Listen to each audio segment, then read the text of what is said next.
من طلب العلم، جس شخص نے علم حاصل کیا، طلب کیا، لیجاری بہ العلماء، تاکہ وہ ہم نشین بن جائے علماء کا۔ اب علماء بیٹھے ہوتے ہیں تو آپس میں گفتگو کر رہے ہوتے ہیں تو ان کی اصطلاحات اور ہوتی ہیں۔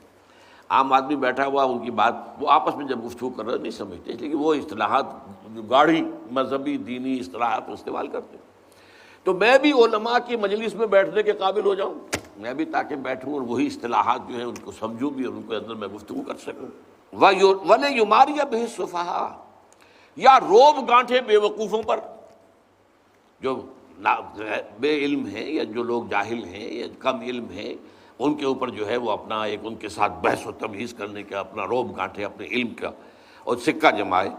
او یصرف بہ وجوہ الناس الیہ، یا اس علم کے ذریعے سے لوگوں کی توجہ اپنی طرف منعطف کرا لے، اپنی لیڈری، اپنی چودراہٹ، اپنی سیادت، اپنی قیادت، اس کی طرف لوگوں کو متوجہ کرے اس علم کے ذریعے سے۔ ادخلہ اللہ النار، ایسے شخص کو اللہ تعالیٰ یقیناً آگ میں داخل کرے گا۔ تو یہ وارننگ،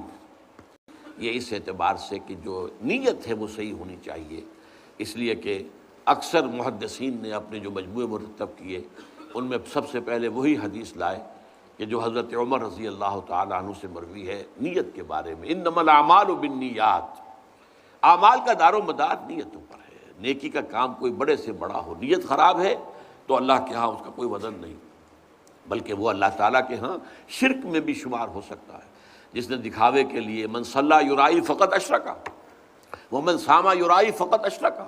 ومن تصدق یرائی فقط اشرکا،